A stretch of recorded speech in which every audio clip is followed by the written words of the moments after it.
Hey everyone, welcome to Lauren De Laguna. If it's your first time here, thank you so much for joining us. Tonight, I have a very special, very anonymous guest.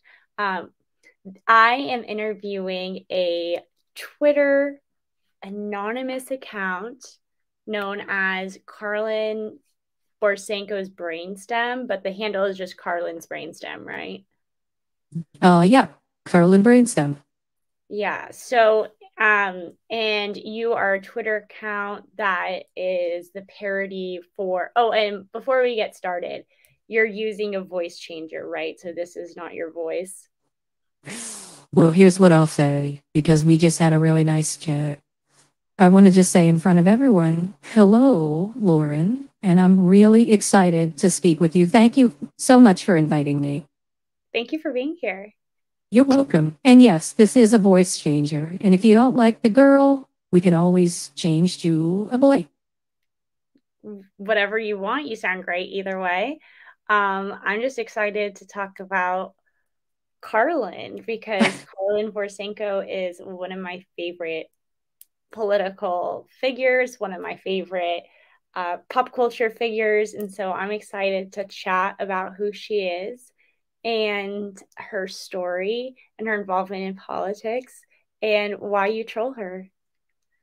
Well, likewise, I love Karlyn. I think she gives a lot of wonderful material. I don't think that it's all uh, purposeful. I don't think she's doing it on purpose, but she gives off really good content, and I always appreciate hearing from her. I I as well. So just for people who don't know, before we get started, Karlyn Borysenko, she is somebody who rose to popularity in conservative culture as being one of those people who walked away from the left, right? And then she got bumped up by Prager University, became very popular among conservatives, but then made a couple of statements about babies who are aborted, making that choice to be aborted, and same with Jews who survived the Holocaust, making that choice to sorry, not who survived the Holocaust, the ones who perished in the Holocaust. They chose to perish that way. So obviously she's no longer popular in conservative culture, and she's been somewhat hemorrhaging followers ever since then. Is that like a good story of how who she is? Is that like a good decent explanation? I think it sounds reasonable. I think it would be good to level set, regardless of what we say. She's going to deny it, disagree with it, find a little detail that might be 5 millimeters off, and use that as a thesis for this whole thing being bullshit. So in a way, I'm looking forward to speaking about my perception of her, but her strategy, my guess, is going to be this is all lies and I have receipts. She'll find one, T that's not crossed, and that will, you know, de it'll decouple the entire interview. But what you So said was fairly accurate from what I so know. what got you started in becoming her brainstem? Because she really needs one. Oh, that's a good question. So I was following her.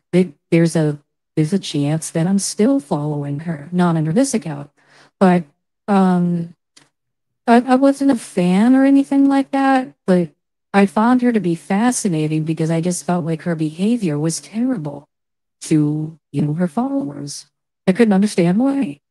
But I would see her, dressing people down, uh, you know, blocking them with impunity, retweeting feedback that they gave, and just, making a mockery of it. And I thought it was terrible. So what was interesting was that she had people probably don't know this, but I'm not her first parody. So there was a parody before me that I think was noticing the same stuff that I was.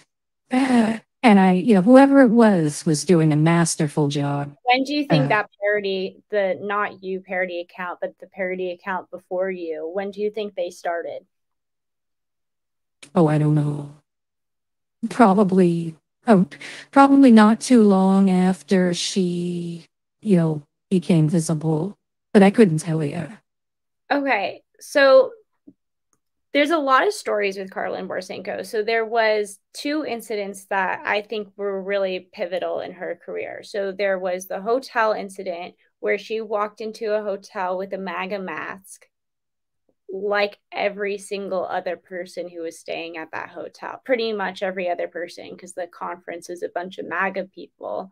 So basically, everyone in the hotel was MAGA people. And she flipped out and said that they were racist against her for being white and anti MAGA. So there's that incident. And then there's the incident of her saying that the Jews chose to die in the Holocaust. So which one came first? Do you know? And is that when the parody account sprang up?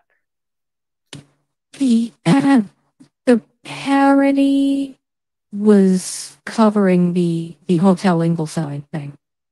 So I think the Hotel Ingleside situation happened first. Um, the the Holocaust debacle. I've spent a lot of time, you know, talking about that one or you know parodying parodying that one. Um, I should say I'm not a very good parody account because I switch voices, not this kind of voice, but so first person, second person, third person all the time. So I'll sometimes pretend I'm her, first person. Other times I will speak at her when she really, I think warrants it.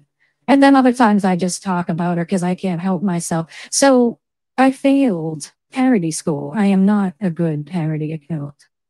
I think you're a lovely parody account. And even if like maybe your parodying is not uh, specifically on point with like how you're supposed to parody, the content of your account is covering the insane things that she does. Yes, for sure. Why do you feel like she's important enough to cover? Like, who is she? Like, why even talk about her at all? Well, that's a great question. What's what's really interesting is that her her point of view on things, I don't really find terribly interesting. I'm not really into that. What I think is fascinating about her is her behavior. I think she really this is my opinion. I think she really tries to come off as someone who is very cerebral, very smart, 3 steps ahead of everybody else. But in reality, I just think that she's a fucking mess. She's bungling. She's like a hapless boob. So that's what I really enjoy. I enjoy her tripping over herself. Okay, so let's talk about what her story is. So she where did she grow up? Well, I couldn't say for sure, but from what I see online, I think she is from Vermont. But again, Okay. if I'm wrong, then that destroys this whole thing in her eyes. But I think she started in Vermont. Okay, so she's from Vermont and she went to school. Did she go to school? Like college? Oh yeah. I think she went to Boston University, and I think she earned her master's at another school. And then she got her doctorate. She's a PhD from a highly prestigious university. I think it's called, oh, yeah, Capella University. You can get that shit online. Yeah, that is true. You isn't it an online university, Capella? I think so. Yeah. So do most people who graduate with her degree refer to themselves as doctor? Is that typical? Well, she's a PhD. I know that there have been times where she's uh, insisted on being called doctor. It's been very sporadic and in specific situations, but she likes to be called doctor when it suits her. But like not all doctor, like not all PhDs are doctors. So for instance, Dr. Jill Biden, it's kind of silly to call her doctor, and most people take note of that, especially when Dr. Jill Biden is referred to as Dr. Jill Biden. People are like, well, yes, she technically has a doctorate, but it's a doctorate in education. It's not really like a medical doctorate. Do people with organizational psychology PhDs typically refer to themselves as doctor? Is that something that you know Well, of? if she if she spoke to you, I guess you could ask her. I couldn't tell you. What I suspect is that there's a lot of you talk about Joe Biden, for example. I think that there are a lot of educators who have earned their PhD and they place a lot of value on the time and the effort it took to get it. And I think they appreciate the title. I don't have an opinion one way or the other, but I do think in education specifically, there's a lot of quote unquote doctors out there who and they really appreciate being called doctor. So after she received her doctorate, do you know if she practiced as a psychologist at all, like an organizational psychologist at all? Do you know if she worked, like if she had any jobs ever? Well, I think she would tell you that she practiced organizational psychology. I think if pressed, she'd tell you that she still practices organizational psychology. She makes these overtures to still coaching from time to time and picking and choosing clients that she wants to work with. But between me and you and everyone who's listening, I think that's bullshit. I'm not sure anyone would be interested in hiring her at this point. But Okay, I so then think she did. okay, so she did work in organizational psychology, and then she when did the PragerU, that's what took off her career, correct? That PragerU video. I think that contributed to it. I think what first put her on sort of the public sphere was an article that she wrote. Mm. Uh, I think, is The it knitting called article. Mediaite or something like? So she wrote some article about knitting and having a knitting circle, and then the knitting circle was super liberal and super woke, and she wasn't following the woke ideology, so she was kicked out of the liberal circle, and that's what put her on the map. And then following after that, like soon after that, was the PragerU video, correct? I think the article was more along the lines of her going to a Donald Trump rally Mm. when she was a Democrat and a quote unquote leftist. And I think that her thesis statement was like, hey, I thought these guys were going to be Nazis, and they ended up being really nice to me. That's a theme with Karlyn. I think that she appreciates it when people are nice to her.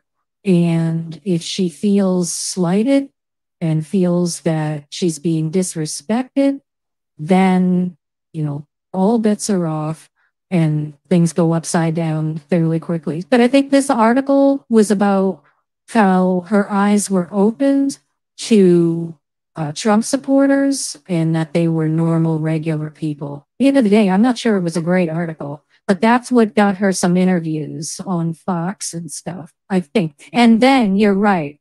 Then I think once she was on the radar, PragerU asked her to do a video, or they produced a video for her. So this was like okay. So her article was written what 2016. Maybe a little later than that.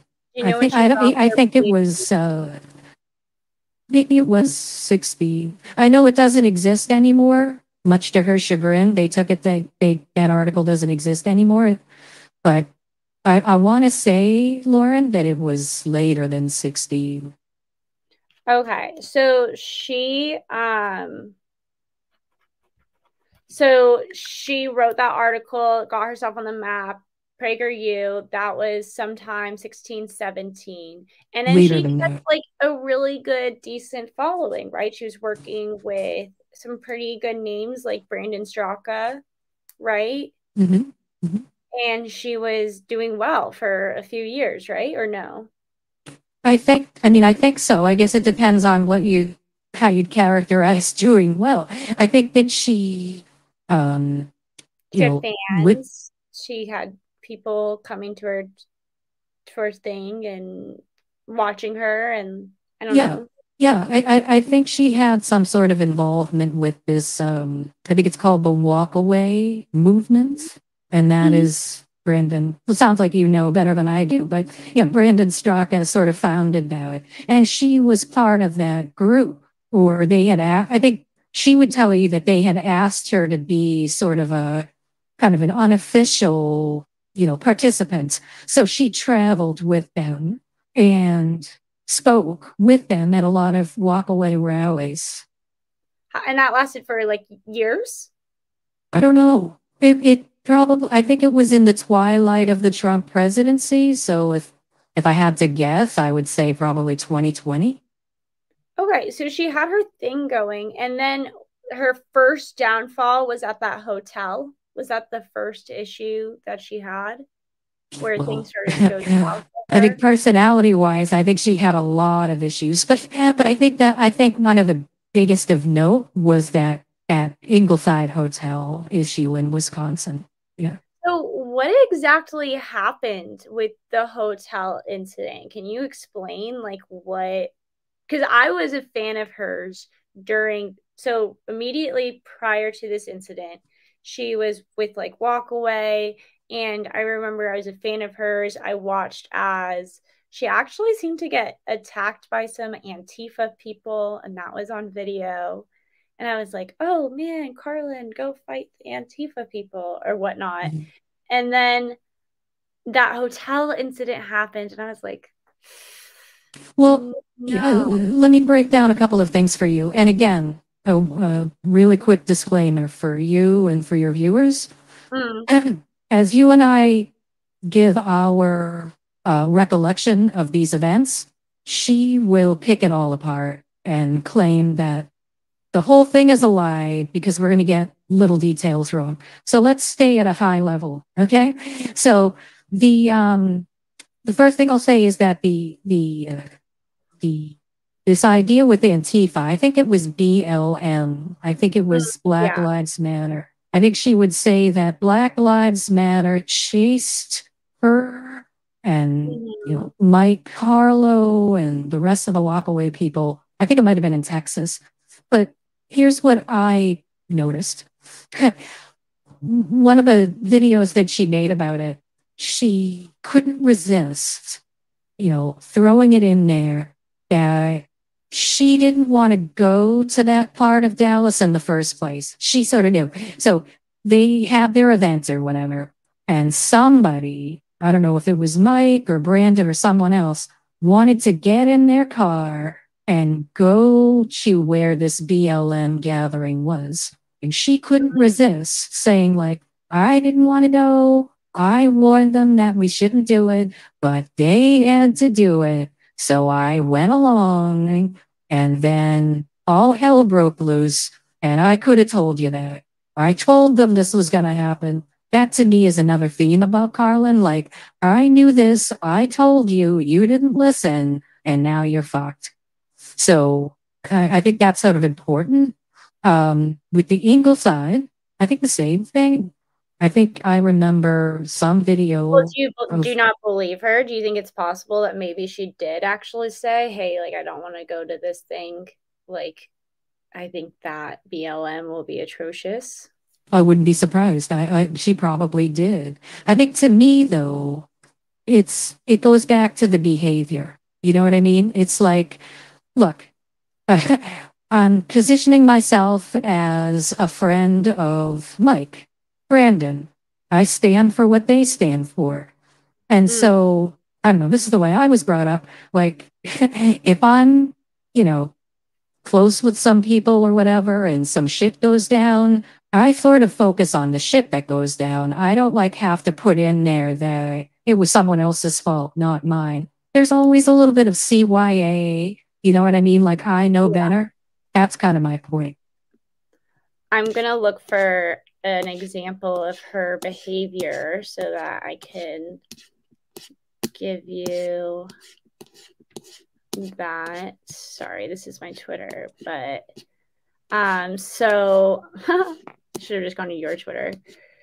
But Well, if you can multitask, the one thing I'll say about the Ingleside is same sort of deal. Something about like, Mike Harlow wanted to go to the pool and was bitching and moaning about going to some pool. And so I finally gave in and, went to the pool to check it out. And that's when everything happened.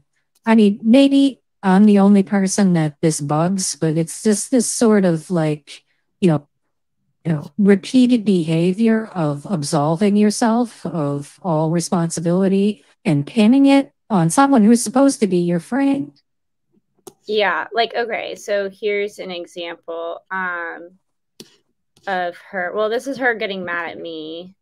I don't know if you've seen You're this. kidding. She got mad at you? She never gets mad. I'm kidding. I don't. Can you hear this? It is Lauren D. Lagooner. I fucking knew it. Yeah. I fucking knew it. Oh, Jesus. Those fingers. I fucking knew this was Lauren D. Laguna.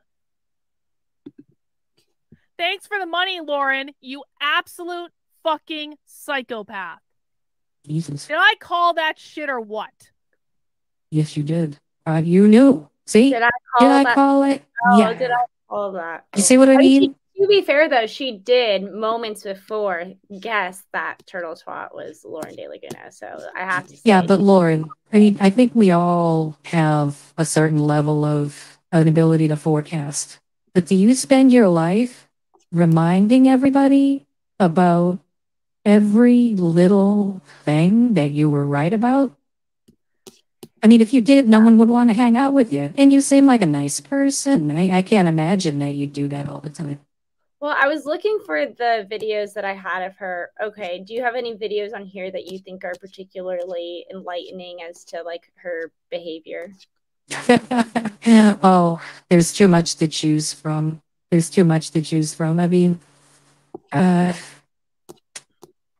think can you tell me more about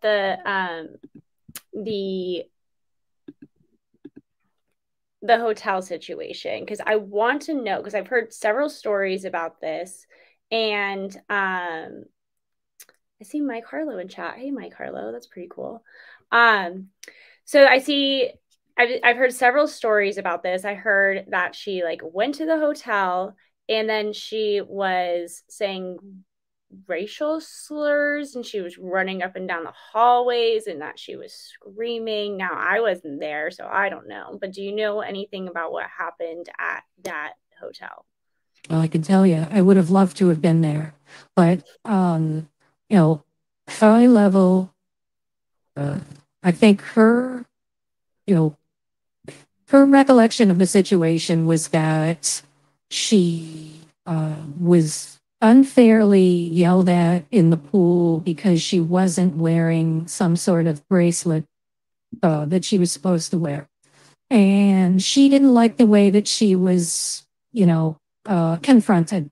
She said that she was yelled and screamed at or something. Okay, no, I shouldn't have said that because she probably didn't say yelled and screamed. And so she's going to look at me and say, I never said yelled and screamed. I never said yelled and screamed. But at any rate, I wouldn't worry about her suing. Like, I'm not an attorney, so I shouldn't give legal advice, and I really can't give legal advice. That being said, she has not been able to afford an attorney for defamation so far. So I don't, and she keeps saying that she's going to sue people for defamation as soon as she could sue an attorney. And I've seen the letters that she's written to Mark Randazza demanding that he represent her for free. So I'm sorry to hear that. Oh, I thought that was another guy. I thought that was some guy named Breaking the Floor. Pardon? I thought that was one of her friends. So, he goes by this handle, Breaking the Floor. FLAW. And I think he wanted to be represented by your friend because it had something to do with an event, a political event, in Yes. New So, Hampshire. so Karlyn and her friend were at a political rally in which her friend claims to be some sort of a journalist, and he was in an area that like the average public would not have privy to. And this man claiming to be a journalist ran up to a politician who was very scared because there had just recently been a stabbing of another politician on stage, or an attempted stabbing. So so some people like grabbed this man and like pulled him away from the politician, and in the video you see that the guy doesn't actually touch him, but somebody else touches the politician at the same time as Karlyn's friend's hand is reaching. So to the politician, he would feel like it was Karlyn's friend. So he tweeted like, some guy grabbed me at this thing or something along those lines. Yeah, yeah. And so she wanted Mark Randazza to sue this politician for defamation. Like, he said that he grabbed him and he didn't grab him. And it's like, Yeah. no, he just ran up behind him at an event, and he's a public Well, figure. I think the funny part of that whole deal is that they're treating it like the Zapruder film, like, you know, two people with JFK, one guy in the bush and the other one in the book, you know. So they have all these camera angles of this situation, and her friend is convinced that he has like the case of the century against this politician, this political candidate, and it has gone absolutely nowhere. He has a YouTube channel where he like films cops and films public places. You know, it's a very sort of First Amendment, you know, Right. free speech type of thing. And he does a lot of videos where he goes to police stations and says, you know, I'm pressing charges against this politician, and no one is entertaining it. And it's getting him more and more pissed off. Karlyn, I think, has left that in the rear view because I think she knows that it has no future. But what I think is interesting is that I think she paid Tim Pool like big money in a super chat to How much? somehow acknowledge this or something, and she just went after him for a few days, and like Tim Pool didn't. To my knowledge, Tim Pool didn't even give it the time of day, but pocketed the money. It's just hilarious. Again, bungling, boob, hapless, steps all over herself. It's so funny.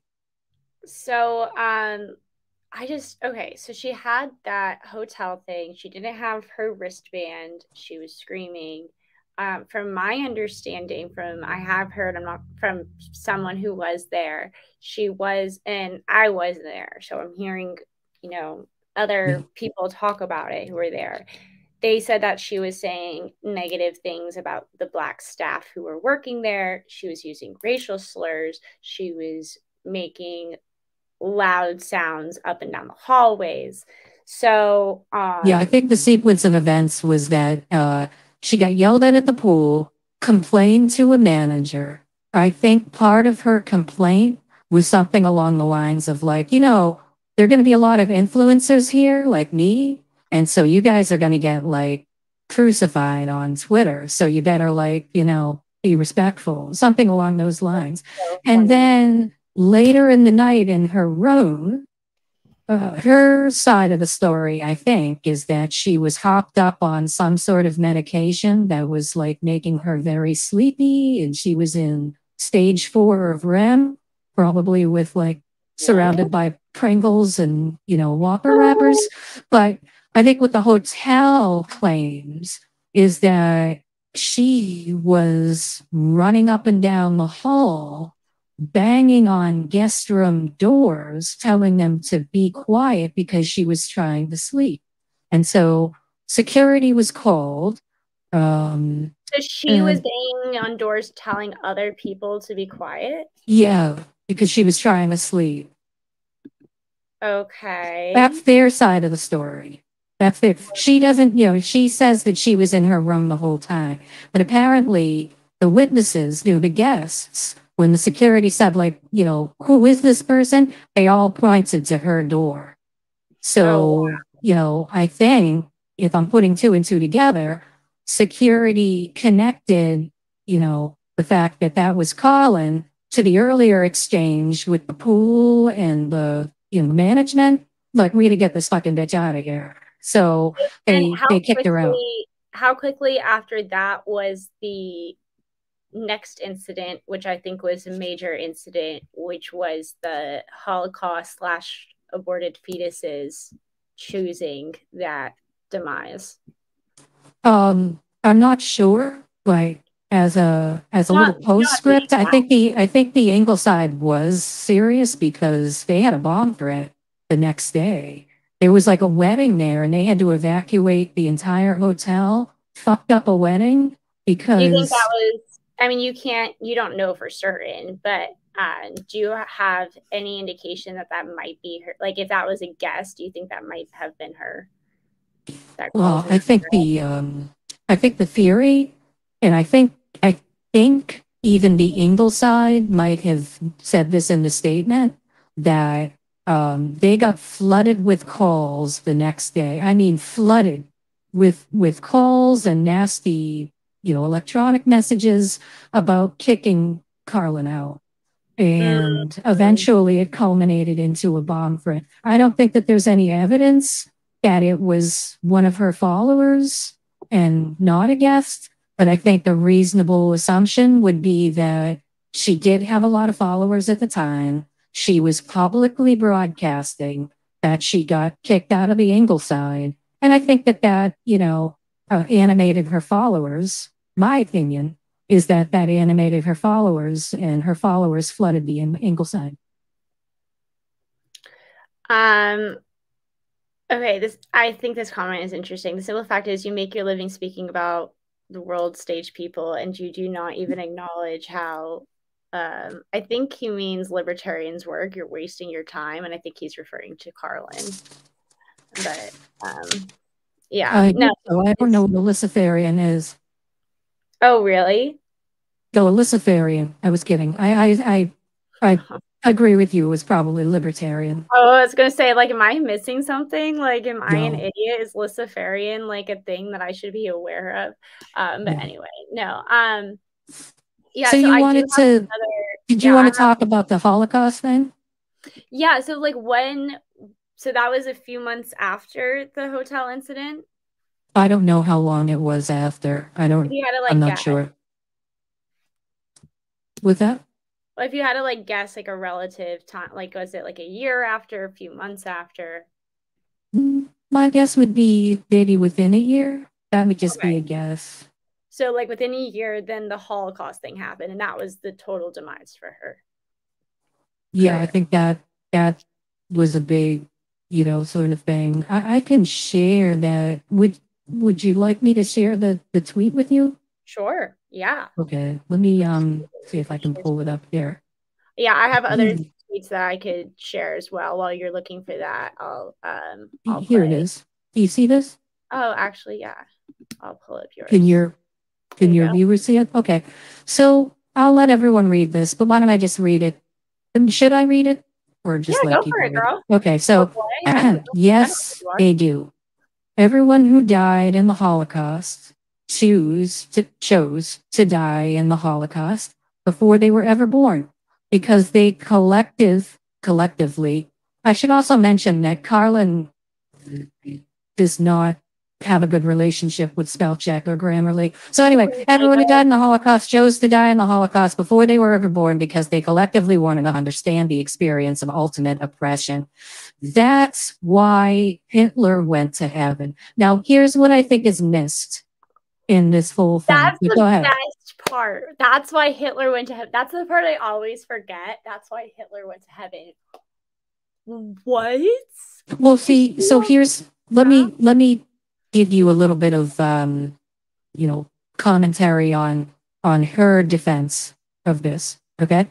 So the main defense is like, I have a belief system, and your belief system is no better or worse than my belief system. I have a spiritual belief system that is older than Christianity. So fuck off. I have a belief system. Okay. That's the big response. Okay.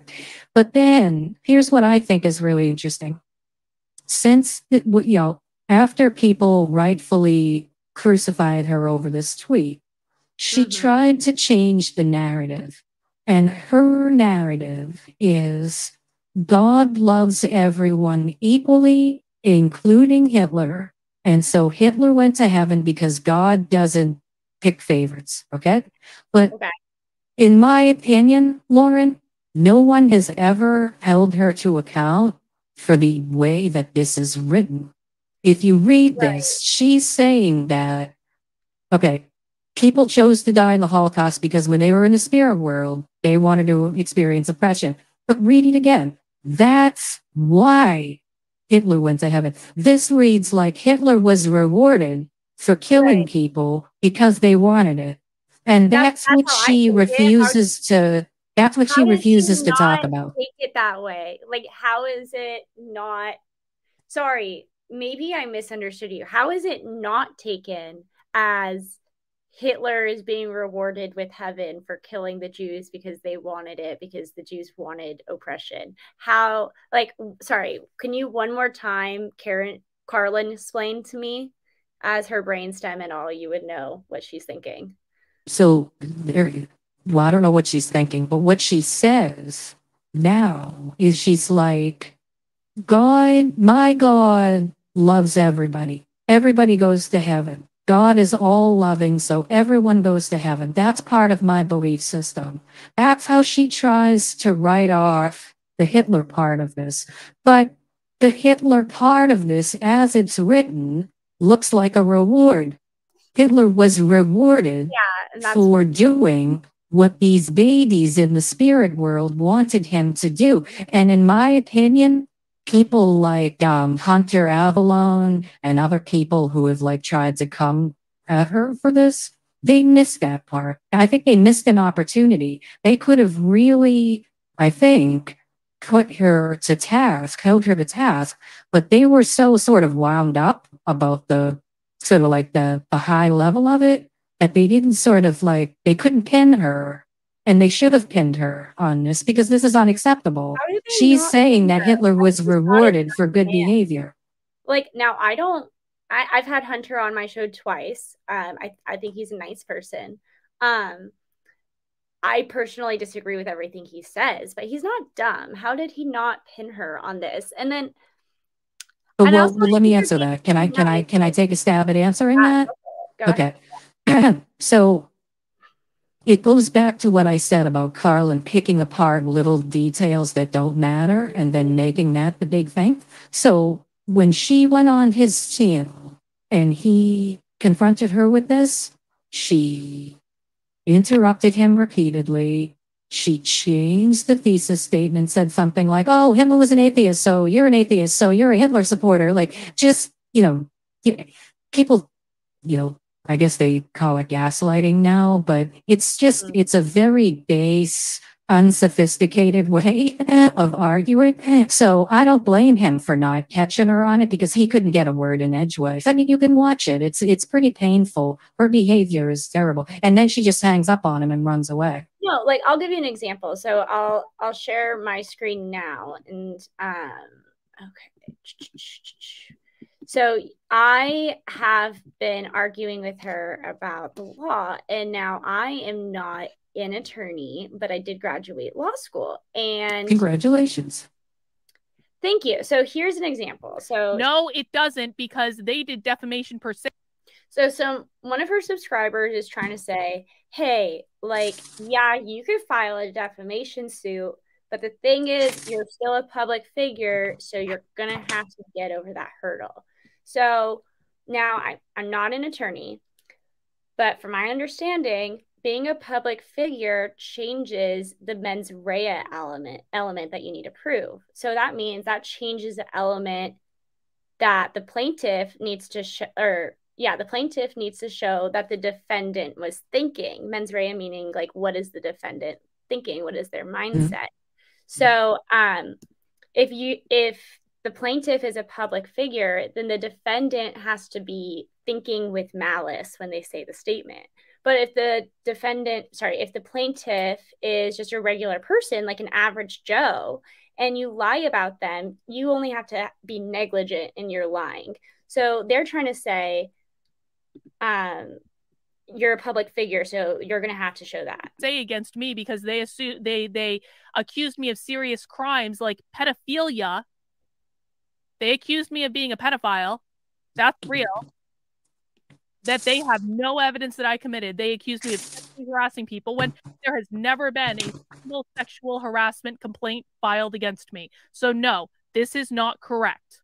So once again, she's saying that this is defamation per se. No, it doesn't, because they did defamation per se against me because they assume they which is fine. It might be defamation per se, but that doesn't change the fact that she's a public figure. Like, just because it's defamation per se isn't about the mens rea element. Defamation per se is about how much damages you need to show. So typically for defamation, you have to show damages. So for instance, if I said Karlyn has purple hair and that's a lie, now she would still have to show damages. Like, did that damage her in any way? Now, if I said Karlyn has some odious disease that she doesn't have and that's a lie, then she doesn't need to show damages because it's defamation per se. So she mixed up her elements. So I tried to explain that to her. So the burden proving malice instead of negligence of a famous person. Yeah, Turtle, as I have repeatedly explained to people, I have that. And again, stop.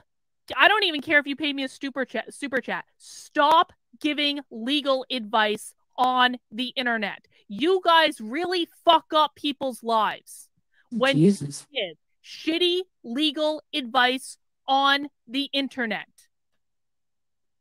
Well, I'll have to take your word for the legal stuff, but can we just make fun of her hat?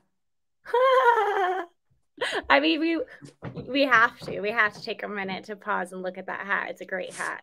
Because it does look like Popeye's dad's hat. Be happy. It reminds me of that hat that my dad always makes fun of in Good Will Hunting, that he always says nobody ever wears. And then exactly. Exactly. Somebody does wear that hat. So, you know. But yeah, I mean, I know that, or at least, you know, when I listen to her, she talks a lot about being defamed. And I think, you know, there are some tweets where she said dozens, like I've talked to dozens of lawyers about this. And so what I draw from that is like, Jesus guys, if you're talking to dozens of lawyers, like 24 or more lawyers, and you're not getting any traction, you may not have a case. I mean, I could be wrong. I'm not a lawyer. But for Christ's sake, how many dozens of lawyers do you have to talk about? Usually if you have a real case, you only need to talk to one lawyer.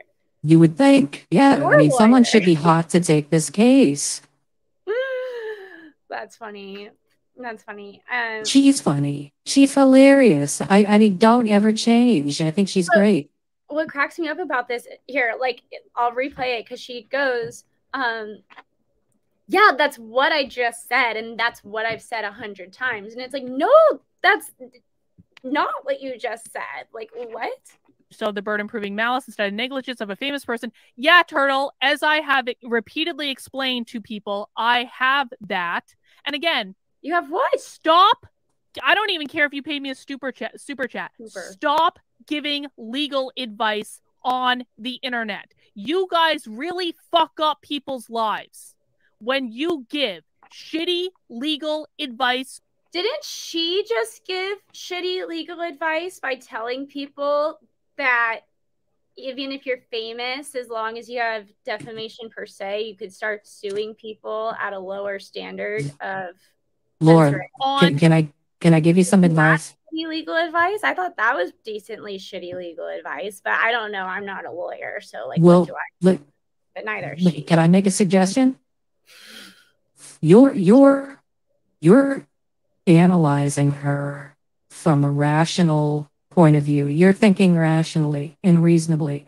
one of the reasons why I call myself Karlyn Brainstem is that, you know, she, in my opinion, she doesn't think rationally. She's always in fight or flight. And so when we're in fight or flight, we are thinking with that irrational part of our brain. So in my opinion, when she's threatened, she just talks louder, talks faster, uses some word salad, and wants to just, diffuse the situation with over assertiveness. She's I not hate to thinking interrupt you, but let rationally. me let You're my dog. thinking rationally. That's the mistake. Oh my God. Does this mean I have to entertain everybody? This is my first YouTube.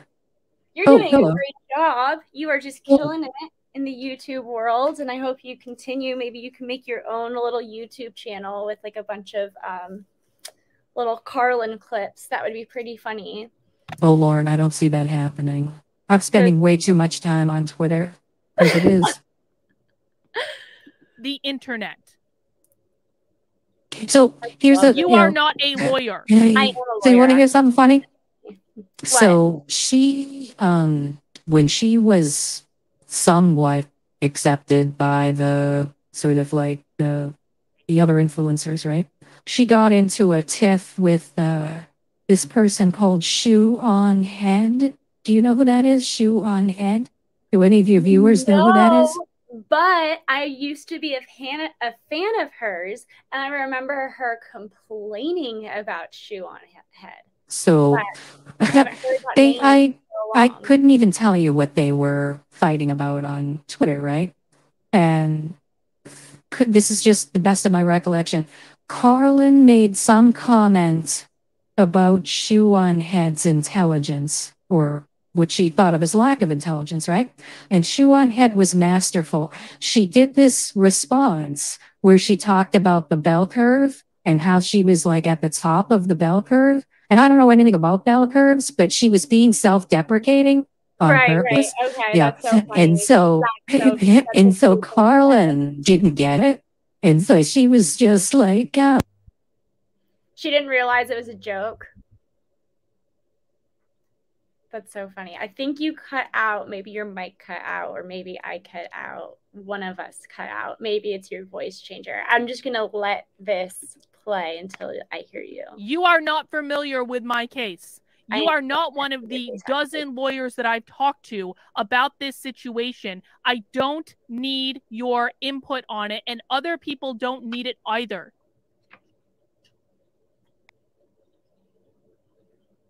I don't know why people have to nose into other people's business to give them legal advice when they do not understand any of the components or what has gone on behind the scenes at all. It is extremely tone deaf to do this. Tone deaf. I understand you probably mean well. I didn't. You're in and out. I'll play the next one that I thought was funny. So, yeah. You know well enough that you do not know any of the details about what happened to me at all, and you are giving evidence out of turn, and so now you're going to get blocked. Goodbye. No fucking whining in my chat when I tell you to stop doing something. I swear to God, I don't know when people are going to learn these rules. They're not hard. Can you hear me? Yes, I can hear you. Hello. You sound great as a dude. Oh, thank you. A negligence of a famous person. Yeah, Turtle, as I have repeatedly fucking infuriating. Infuriating. Let's see. I consider where are we talking about Candace Owens? Hang on. No, but it's pretty funny. There's one of these clips. She goes, she gets really upset. She goes, that bitch Lauren De Laguna always claims that she graduated law school and she's a liar. I just thought that was funny, but I couldn't find that clip. Oh boy. And yeah, I think that's funny. But yeah, no, she's a great lady. She's one of my favorite people to follow. If you don't follow her on Twitter, there's 2 accounts that you need to follow tonight. One, obviously, being Karlyn Brainstem, at Karlyn Brainstem. The second one would be the actual real Karlyn Borysenko. And then you have to get screenshots and send them to me because my ass is blocked. So follow the real Karlyn. Send me screenshots when things are funny because I want to see. I want to see. Freeze. I'm here. You sound great. Thank Are you you. having fun with the voice changer? When it works, I don't know what happened there. Well, we're glad to have you back. My show is known for technical issues. Yes, it happens Not to at the all. best of Fine. us. So don't worry about it. But it's great. You sound great. So we had the hotel incident. We had the Holocaust incident. Is there any? Oh yeah, and then I've talked to some other people. So some other people are friends with Carrie Smith and Mike Harlow. Mhm. Those are the two, and we saw Mike Harlow earlier in the chats, which is nice. But I wanted to talk about those two people. Can you tell me like what her issue is with Carrie Smith and what that drama has looked like, and like the fight between them and how long it's been going on? Well, I'm not sure that it's a two-sided fight. I think that Carrie and Karlyn had a professional relationship for a short time.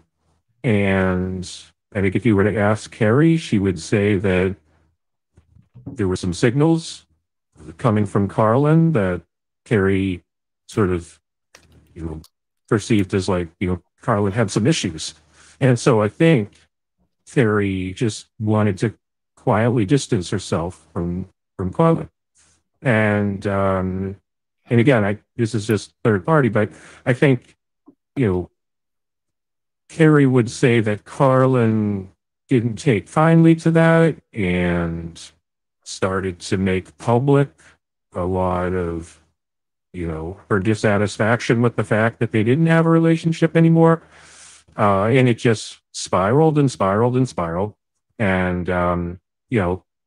Carrie's seems like a nice person. She seems like a rational and a normal person. And she would react like any human being to commentary about Karlyn. Karlyn did her share of talking about Carrie. Carrie would, respond to people and give her opinion about Karlyn from time to time. And now it's been completely twisted. And I think Karlyn would claim that Carrie is some infatuated psychopath. And I think to prove that Carrie is a psychopath, Karlyn has written a 16-chapter book about Carrie because Carrie is the one that's weird. You know what I mean? So Karlyn wrote a 16-chapter book on Carrie Smith. It's definitely in the double digits, like 13 or something. Calling Carrie. So okay, no matter how many chapters, she wrote a flipping book about Carrie, calling Carrie the stalker. Yeah. Okay, and then as we were I'm Carrie. I mean, like, I have a feeling Karlyn might think that I'm Carrie. Oh, probably not. No. Like, just because I think I know you two individuals separately, I personally don't think you're Carrie because you speak differently than her. But anyway, yes, maybe you are Carrie. I'm not Carrie. I'm not Carrie. I don't want to. No, I'm just playing with you. No, yeah. Over the years, Karlyn has insisted that I am Vosh. I am Vosh's minions. I am a leftist. I am a conservative. I am Carrie's Ford. I am whoever. I think she's been fairly infatuated with trying to figure out who I am. Right. Didn't she put like a bounty out to try to figure out who you are? I think so. I think at one point, I think she offered money to try to get people to, sort of root around and figure out who I am. And okay, so she has a Substack called Surviving Carrie Smith. And Right. And do you know if, like, have you read any of it or looked into it at all? And is Carrie Smith, or I saw a bunch of names in chat. She also makes, like, she has one of her followers make deep fakes of Kieran White Yeah. in doing the face swap with, like, kind of grotesque videos Yeah. with Kieran White. Nothing too pornographic, but still, like, inappropriate. Um James Lindsay, I thought she was a fan of James Lindsay, but someone put in the chat that she stalks him. She's just a little bit, like, hypersexualized with him, correct? I don't know. I think that she might have made some overtures to Kieran, sort of indicating that she would. I think she was kidding, but she's, like, I would definitely sleep with James Lindsay, or I would, Mm-hmm. perform oral sex or something on him. And I think that James Lindsay might know that, and I think that James might have created some distance. But this is all speculation. I don't know. Okay, so I have a bunch of names of people that she apparently likes to talk about repeatedly, of people in the chat saying, but there's two things that we skipped over that I really want to make sure that we don't forget to skip over. Sure. One being, obviously she's, like, the most easily triggered person ever, and yet she wrote the art of the trigger. So I wanted to go over that. But then also, can we talk about her boyfriend? Who is this and slash, and also her husband, and, like, what her relationship situation is? You talking about the same person? Her No, I'm boyfriend? talking Or I don't think she has a about, boyfriend. I think she has a husband. I thought maybe she's not with this boyfriend anymore, but I thought she had a boyfriend who had gone to prison. Oh, in the past. Yeah, I think someone uncovered some old, social media posts from her when she was dating somebody who was in prison at the time. So she was dating somebody that was in prison, visiting him in prison, exchanging letters. While she was But I married, think what's right? interesting is what this guy was in prison for. I think he was in prison for being connected with some business partners who were uh, participating in child sexual abuse, or something like that. And I think that he was connected closely enough where he got tagged for it, and he went to prison for a while.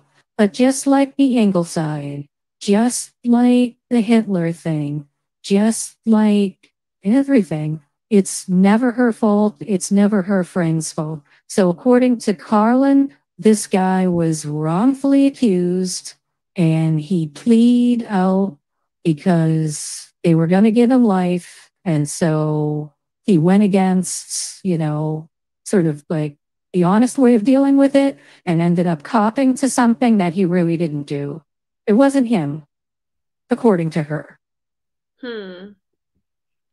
Hmm. Okay. So, and she knew all this, and then she supported them. And do you know when they dated? And while she was dating him, was she married? I think it was a long time ago. I think it predated her marriage, her Oh, relationship with her husband. I think this was a long time ago. I mean, to be honest with you, like, it's pretty inexcusable. Um, and I think that, Karlyn doesn't admit to doing much wrong. And so in this case, I think she says, like, the one mistake I made was putting my old boyfriend, who was completely innocent, in a situation where now he's being bothered and harassed by people who hate me, which is like a real sort of cop out way of dealing with the situation. You know what I mean? Like, let's not quibble on public figure, but she has 100,000 YouTube followers. She used to have close to 100,000 Twitter followers. She ran for the governor of New Hampshire, and she dated a guy who went away for years for child pornography. So I'm sorry, but that just kind of comes with the territory. If that's part of your resume, it's gonna come out. Right. Right. And that's kind of the reason that I like before reaching out to you, I reached out to Karlyn. She agreed to have the interview and then she rescinded when she realized that she had already blocked me on Twitter or something. Um, so like I really wanted this to be a fair thing, but I was just interested in her because she is a political figure and she runs for office and she wants to hold public office in the future. Well, she'd So quibble. She wouldn't. She'd quibble with that. She'd say that she never wanted to be governor. She wasn't trying to be governor. She was only on the ticket because she wanted her friend, what's his name? Jeremy Kaufman. He was running for senator of New, you representing New Hampshire. So she had an instant out. She had an instant excuse for getting 3 votes. I didn't want it anyway. This was all for Jeremy. So I don't think she would say that she wants to be in the whole future office. I think she'd say she's done with that. what does she like? What is her career? Just like doing YouTube? And I'm not that's literally what I'm doing right now with less success than her. So but like, is that her goal for her career then, to do YouTube? Well, I think here's where she's at now. I think she'd tell you that she supplements her income with the YouTube stuff. In reality, she's a coach and she's a trainer, which I don't think she is. Yeah, I think she claims that she's still she's still a practicing organizational psychologist, which means that she does training events for companies, but then But like, also does one-on-one coaching for people to be happier at work and stuff like that. She has a website. It's called Zen Your Work. Her, though? Like, who's actually paying her? Like, I'm wondering how she's going to keep this up for a multitude of years. Like, how she's going to continue. What she's saying now is like, be a paying subscriber to my Substack, join my Patreon, whatever the hell, you guys do to get money. Not you, but, internet personalities do to get money. And I think what she's saying is she's like, I want to do this full time. And the only way that I can do this full time is that if you guys, up your subscriptions, because if you don't, I'm not going to be able to do this full time. And I'm going to have to go back to pursuing organizational psychology. Okay, so let me get this straight. So she had like this big base because of her article about Trump and then PragerU video and all of that. She had that big fan base. And then she lost a majority of it, but the few that stayed behind are like super strong fans. And so she could just keep leaning on those super strong fans for more and more money, and then she could get more and more out of them for a monthly fee, and that's how she plans on surviving. I don't know if her plan is to get more from the core. I think if I were her, I'd be trying to expand my base, but that runs counter to what she also says, which is I'm curating my audience down. I'm filtering out the fuckheads, and I just want my, loyal minions who do not disagree with me and who want to join my unwoke army, And again, it's an excuse. It's funny that you say that because I was her fan for like a while, and it wasn't her. And it's embarrassing for me to admit this. It really is. It wasn't her atrocious and nasty behavior that got me to stop being a fan of her. It was when she directly attacked me after. So I gave her a super chat being like, hey, I'm struggling with this thing in my life, and it's something similar to what you went through. I forget what it was, but like, what's your advice on it? And her response was essentially like, bitch, it sounds like a you problem. It sounds like you need to like figure out your life. It sounds like you have issues. And it was just like not constructive at all. Like it wasn't like, oh, you could do this, this, and this. It was just like, it sounds like you have psychological issues and you're a mess. And I was like, you literally had a very similar situation 5 seconds ago. So, like, she personally attacked me, and I'm sure she's doing that to a lot of fans. And so, like, even if you have thousands of fans, if you do 2 a day, eventually you're going to have 0 fans, right? Well, yeah, conventional wisdom would say that, but I think that she does have a small core of people who have undying loyalty, and the way that they show that is to not question, go along, and maybe they really believe all of it. Let's sort of give her the benefit of the doubt. I mean, everybody has something to say, and there's always an audience for somebody. But I think the evidence would say that her audience has run for the doors. And she's managed to hold on to a few. I don't see her growing her audience. And I think her out is to say, I don't want to grow my audience. I actually want to do the opposite. I want to curate it. I want to make it more refined. So it's just the people who are serious. So the audience that she has, like, have you ever gotten to know any of them? Like, do you Oh, yeah, we go out for coffee all the time. I'm kidding. But like, gotten to know any of their personalities over the internet, or like gotten to know like why they would continue to support her?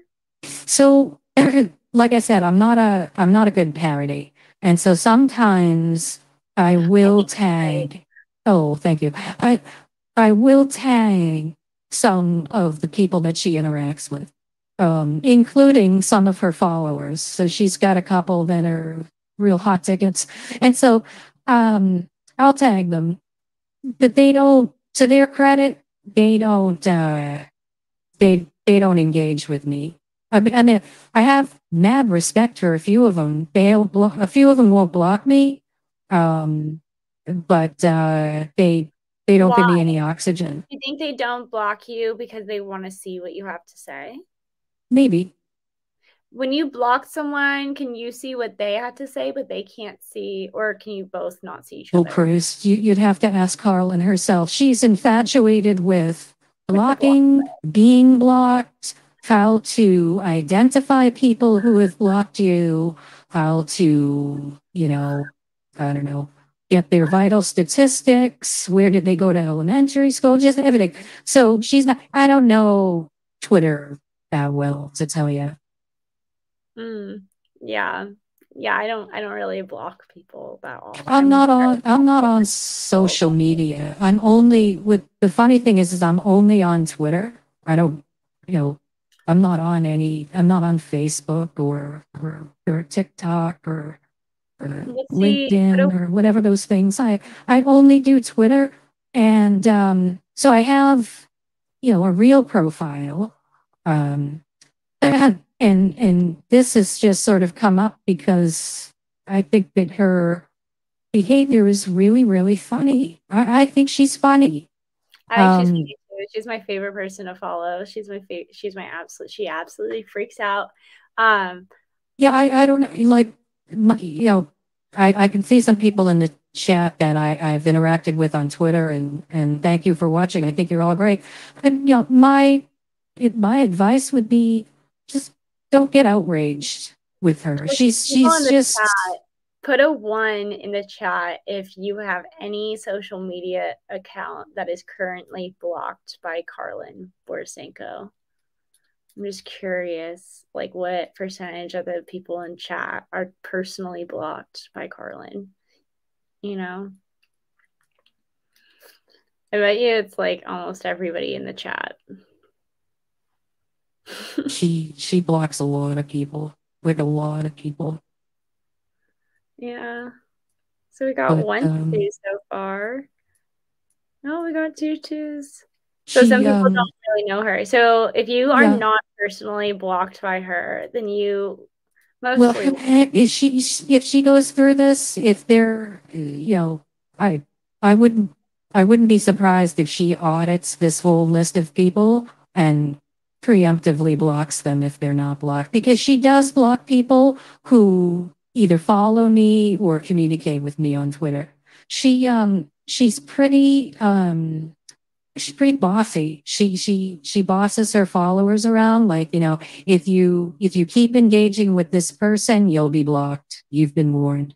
Okay, since you won't stop communicating with them, you are now blocked. Goodbye. That sort of thing. She can be very sort of directive to her followers at times. You know what I mean? Yeah. I just think it's interesting. Yeah. I know you don't know who Jose Maria de Castro is, but he is similar on YouTube. However, he does go through unblocking sessions, or he will unblock everybody and then reblock and then unblock and reblock. You know what's funny? I've never blocked anybody. Good for you. I really like it because not so much anymore, but when I first created my parody, um, some of her followers I thought this was nice. I mean, they would really come after me. You know what I mean? Get into my feed and don't you have a life? And I can't believe that you're what a loser. You're doing all this. And I would basically like all of them and say, you're right. I am a loser. You know, yeah. So I really enjoy it. I don't block anybody. I love all the interactions. Give me more. That's so funny. You must have done your research and read Art of the Trigger, and that's why you're never triggered, because you read Art of the Trigger, which is yeah. I get triggered. I get triggered by some things, but I just try not to, broadcast. Did you read any of Art of the Trigger? No. No, it's a very good read. I definitely highly recommend everybody give Karlyn Borysenko Substack a check out, check out her Art of the Trigger. Well, I think she would tell you that that's a parody. She would say that the Art of the Trigger is a parody. But I think that that's sort of selective reasoning, because she will. There's no way that's meant to be a parody. She's literally trying to give step-by-step instructions of how to trigger other people and not get triggered yourself. I know, but she's claimed, but again, it's selective reasoning. I think that when it's convenient, she claims it's a parody. But look, this is why my advice is always don't get outraged, because the more you try to, have a fact-based conversation with her or about her, the more frustrated you're going to be, because she's not interested in that. She's interested in taking little sound bites of people, for example, completely out of context. They get mad, they get outraged. She gets sort of joy from that and puts them in the Art of the Trigger. I can see Deb Philman is on this here right now.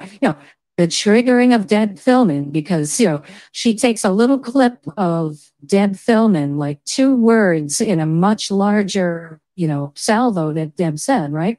She takes the 2 words, isolates those 2 words to try to make it look like Deb said something completely different. And Deb knows it's bullshit. Karlyn knows it's bullshit. Deb's followers knows it's bullshit. Karlyn's followers knows it's bullshit. I know it's bullshit. And so she does, she puts it on the thing anyway. It's just, don't get mad, laugh. It's funny. Well, I saw something the other day, for instance, this woman, maybe I could find it on Instagram, but essentially this woman took a clip of Karlyn on Fox News, and Karlyn was talking about how all of these woke schools, they have no standards. Some woke schools in Portland now even teach that 2 + 2 can equal 5. And someone took that clip of her saying 2 + 2 can equal 5, and then was like, Karlyn Borysenko thinks 2 + 2 = 5. And She lost her mind. If I tell you, the only reason I found the post making fun of her was because of Karlyn complaining about the post. And it was Oh yeah.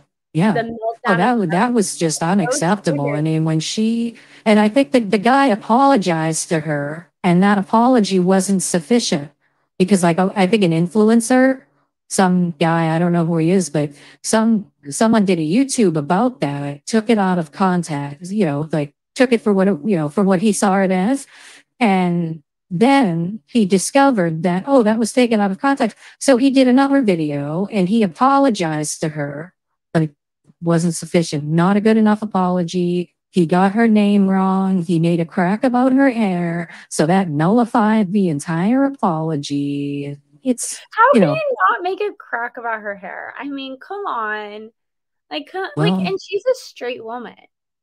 Like, she could try to look like one, right? Maybe then. I don't know. I mean, I don't know. I think she looks good for her age. I think she's older. I think she might be like 41 or something like that. And I think she looks pretty good. I'm not saying that she's an unattractive lady. I'm just saying that she cuts her hair in a particular way that would not indicate to men that she was looking for a relationship with a straight male.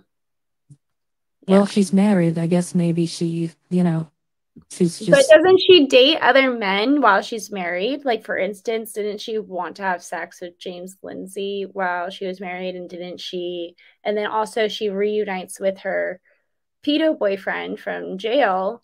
Well, I don't know if she reunited with him. I think the interesting story is that she developed some sort of crush on a business partner, a gentleman by the name of Kieran White.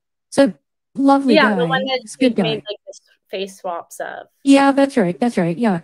And she was going out for her 10-year anniversary, and Kieran sent her a text, saying happy anniversary. And her response was,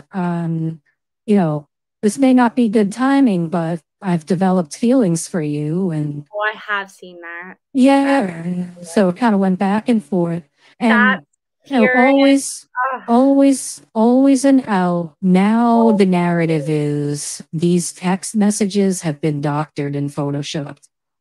But, that text chain, oh my God, my heart broke. Like, it was like it was straight out of an Adam Sandler movie. It was like, hey, I have feelings for you. And he was so nice. He's like, I'm so sorry, love. Like, I just see you as a friend, but like, you're a great friend. Blah, blah, blah, blah. And she's like, never mind.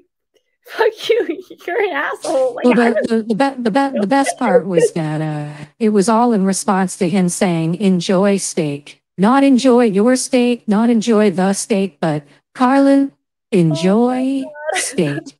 And then, it just went downhill from there. And as a postscript, the steak was overcooked. And so that ruined her anniversary. Not that she bared her soul to Kieran White, but the steak was overcooked. That became a Twitter, news story of the night, that the waiter was woke. The waiter cried because she did not accept the steak, and the waiter felt bad, and that's not her problem, and don't go to this restaurant. It's just like, my God, the unhappiness. It's just too bad. I mean, I'm happy, but I don't, there's a lot of miscontent. Yeah, I feel like anniversary is a bad time to confess your love for another person. But I mean, who am I? I think an anniversary is a bad time to get steak. Just have the pasta bolognese. I disagree. I'm having a steak on my anniversary, and it's going to be good for you. And it's going to be cooked appropriately, and I will send it back, but I'll send it back nicely if it's not cooked correctly, and I'll make absolutely. Sure. How many years have you been in a relationship? When's your next anniversary? Oh, zero. I've never had a relationship last. Oh, Oh yeah, no, zero. Very, very painfully single. Well, I did start dating someone, but it's very so no. Yeah, most I'm single. Yeah, no relationship here. oh, I wasn't fishing around. I apologize. No, you're fine. You're great. You are so you've been a wonderful boy, girl. Whatever you are. Well, that's what's funny. Half the people think that I'm a woman. Half the people think that I'm a man. I think you're a man. That's my guess. I don't know because you've been good at keeping yourself secret even from me. So, Yeah, is there it's anything interesting. else? I think we got to basically everything. The pedo boyfriend, the art of the trigger. That's my favorite part. Her collapse at the hotel, her insane interaction at the hotel, and then culminating in the um, Jews chose the Holocaust. And Hitler was rewarded for it. Oh, right. Hitler went to heaven. See, that's what everyone forgets. Like I'm telling you, that is the headline. The headline is that. Hey, let me show it to you one more time before we go. I mean, this is because I think that this is like just the hilarious part of it here. So, you know, yeah, these poor bastards, chose their fate. They wanted to do it collectively, okay? And because of that, because they wanted it, because they chose it, Hitler went to heaven. That's why Hitler went to heaven. See, this isn't the preamble. Isn't like God loves everyone equally. That's why Hitler went to heaven. The preamble isn't like there is no hell. That's why Hitler went to heaven. The preamble is people chose to die in the Holocaust before they were born because they wanted to. And because Hitler was the architect of it, he went to heaven. He gave them what they wanted. And I find it to be a huge miss that people did not, really, put that one front and center. Do you think she thinks that Hitler was like a messiah that could read the spiritual minds of the Jews and knew that we wanted to be oppressed? And do you want my honest opinion? You want my honest opinion? What? I don't think she believes any of this. She just wanted to be controversial. Yeah. So I think that I think from time to time she puts something out there that she think is gonna get picked up and it's gonna recatapult her. Look, I mean, I'm biased. Who are you the reason we learn? Do you know who the reason we learn is? I think she might be the person who really triggered Karlyn the other day with that video of the 2 + 2 = 5. If 2 + 2 = 5 video is you, the reason we learned, let me know. Sorry, go ahead. So no, what was I saying? Oh, I think that when she wrote this article and it got a lot of attention, she was thrust up into the spotlight. And I think that, part of her strategy, I think she denied this, but I think part of her strategy is to find that next big thing that is going to recatapult her. Like, for example, 4 or 5 days ago, she made this whole video because she has this like undercover recording of a I think a Republican, sort of blackmailing a aspiring school committee member or something like that. It's very small potatoes, but she got this thing and she's like, oh, I'm forgetting the name, but she's like, I think she said something like, the Daily Mail is sniffing around on this one. They're trying to remember where you heard it first. You know what I mean? Remember you heard this here first. Like, I've got more recordings, so stay tuned. And it totally didn't go anywhere. Like, I almost feel bad for her. But every once in a while, like, she'll pick up this scoop. And I think her intent is to, like, be recatapulted up to the top. Yeah. It was like, she, to her credit, I guess, I think she was one of the first people, maybe the first people to get a hold of some slide for some Coca-Cola training. about, and like there was a Oh, slide yeah, that said I be saw less that. white or something like that. Yeah. I think that's attributed to her. I think she found that, you know what I mean? Good on her. That's But great. unfortunately, I don't think her behavior has enabled her to capitalize on those wins. You know what I mean? She's her own worst enemy. She just gets into her own way. The thing is, she has all the ability to capitalize on those wins. I honestly just think that she's like a little bit lazy. So like, instead of, first of all, what you said about her not believing that Holocaust stuff and just doing it for the clout, I 100%. That's my opinion. Like, she just says controversial stuff just to say controversial stuff. I don't think she believes any of it. That's just my opinion. I don't have any proof of that. But it's just the lazy way out. Like, going and finding that Coca-Cola thing, that took research. Going out and like doing all the things that she used to do with Brandon, like, it actually took getting off your fat butt and like going out and actually doing something. But she now instead wants to stir up drama, yell at people, and that create like continue a constant realm of anger and frustration with everyone around her, and that keeps her name relevant, and that keeps people watching her, and then she could just sustain herself off that. Yeah, I mean, that might be the business plan. I don't know. What I'm insanely curious about though is whether this behavior was, whether she did this behavior before she became popular on the internet. But I suspect maybe she was, because I've seen her dissertation.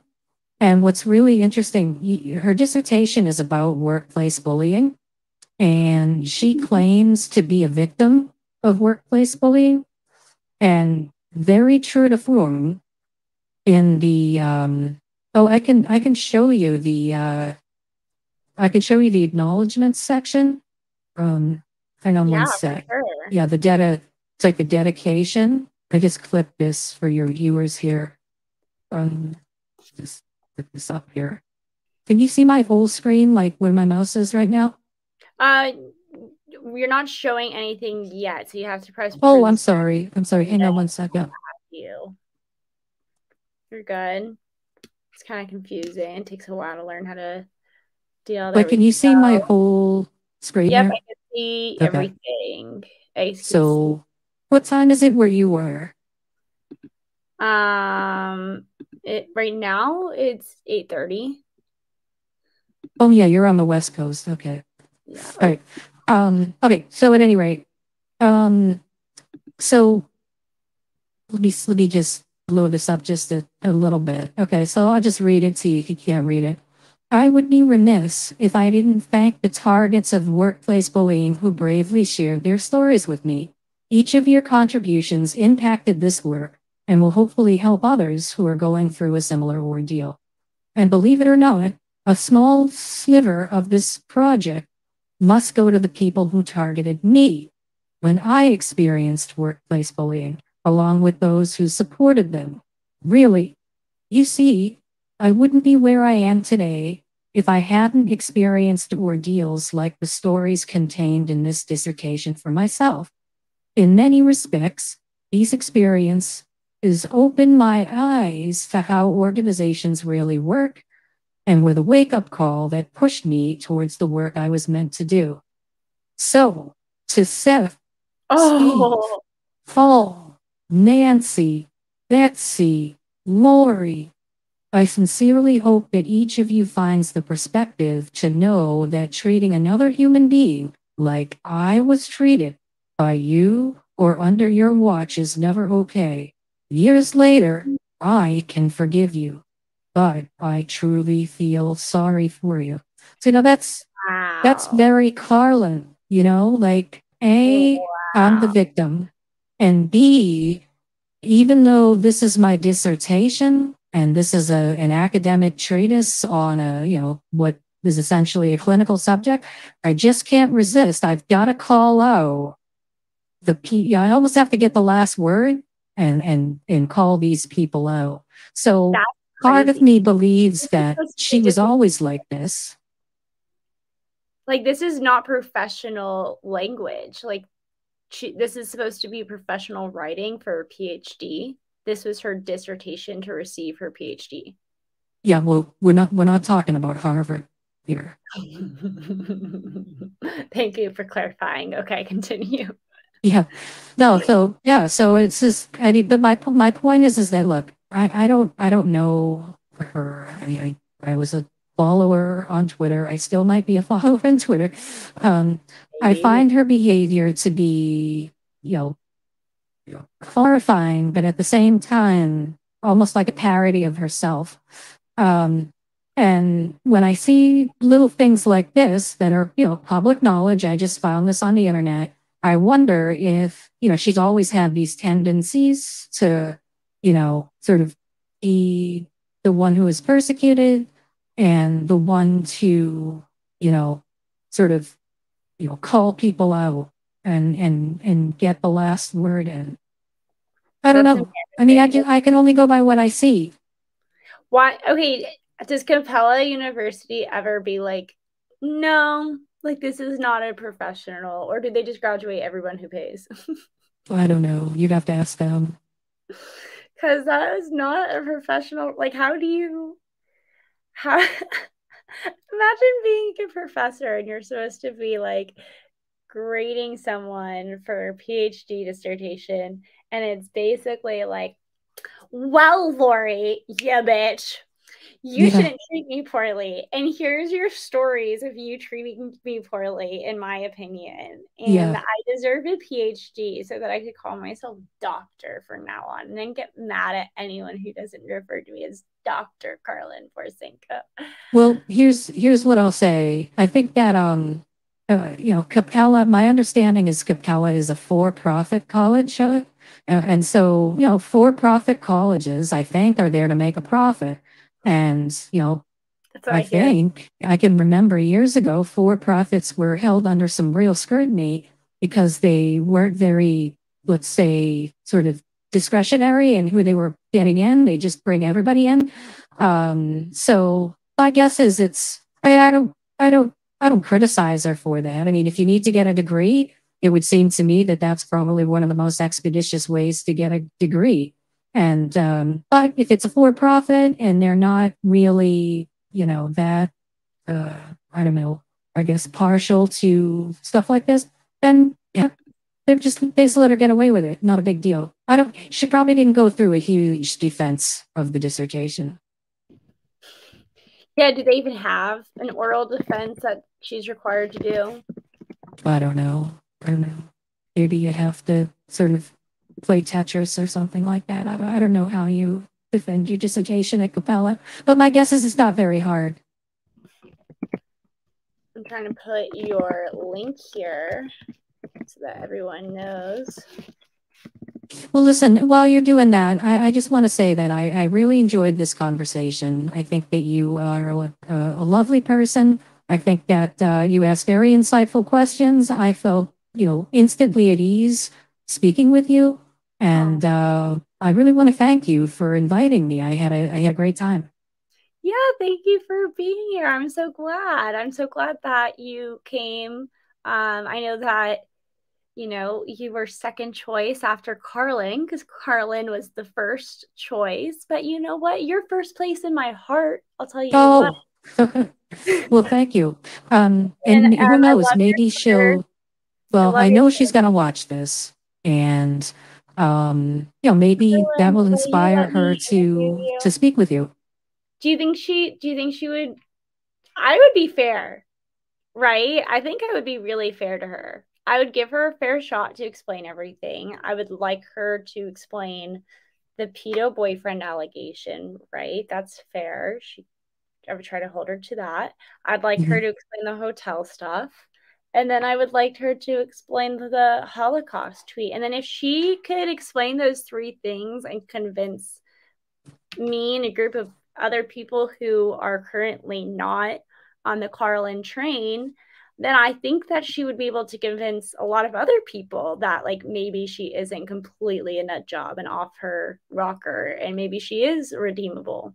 So hopefully, maybe I think that her preference though is to state her case without outside of a conversation. I think that she likes to control the narrative. And so her way of controlling the narrative are to do, marathon length live streams where she goes over the Ingleside conversation and it's an airtight case in her favor because she's the only one talking about it.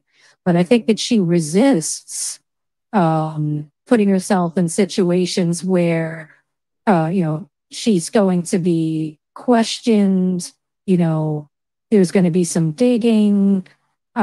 She loves to say that she doesn't debate, and I don't blame her for not debating because that would imply that she's prepared to have a fact-based conversation and defend factual information, with a moderator who's fair. And I think that she's smart enough to know that she wouldn't, she wouldn't do well in that environment. So I wouldn't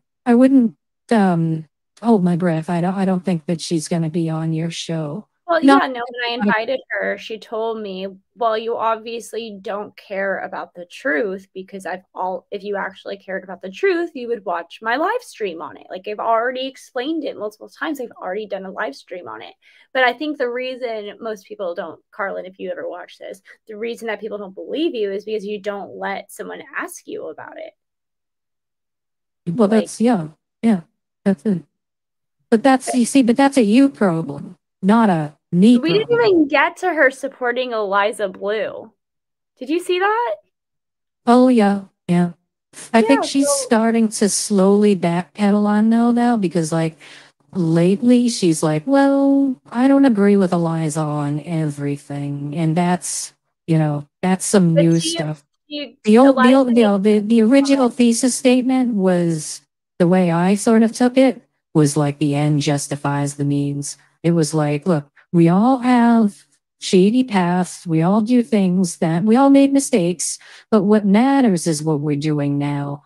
And she's, I think, willfully and intentionally omitting the part that, I mean, I'm no expert, but I think that Eliza's whole thing is like, okay, I'm here to protect people from trafficking because I was trafficked.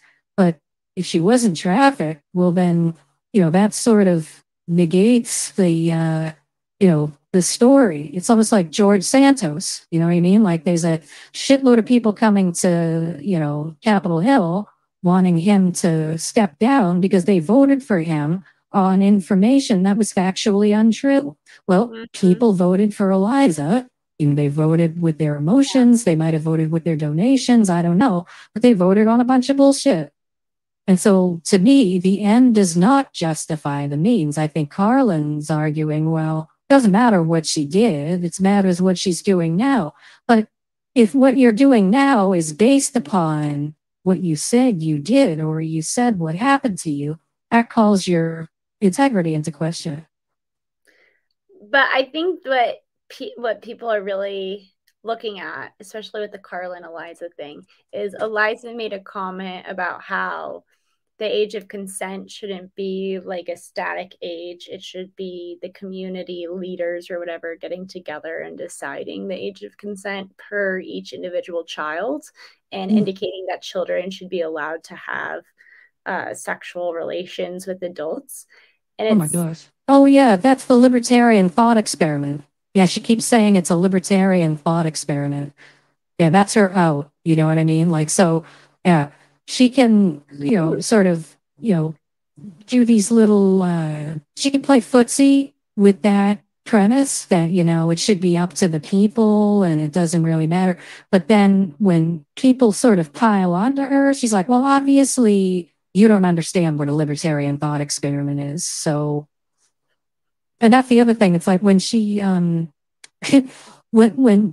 she doesn't like feedback, she immediately places you in a vertical. You're either a conservative, you're an evangelical, you're a raging leftist, you're part of a woke Campbell mob. you're one time she's really proud of New Hampshire, and there was some libertarian who was sort of questioning living New Hampshire, and all of a sudden she pegged him as a Georgian. All right, Georgian. Don't listen to him. He's a Georgian. Like, it's like, forget the ideas, forget the content.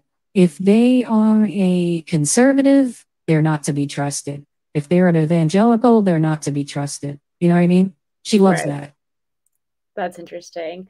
No Duff Man, this nice lady has a voice changer. So this could be a nice lady or a nice man. We don't know. It's a nice it. If you folks think that I'm a woman, you could put in a W in chat. If you think that I'm a man, you could put in an M. And if you think that I'm something else. Yeah, I'd be curious to see if the chat thinks that you're a man or a woman, and we can end it there. And you have been such a good guest. Thank you so much for coming on. Oh, you're very welcome. The pleasure was all mine. Thank you so much. It's almost 11 here, so I, still have a chance to, I don't know, do some stuff. So thank you very much. Yeah. Alrighty. Well, thank you so much for being here, and I hope you have a good rest of your night. You too. Good luck to you. Thank you. Bye, everybody.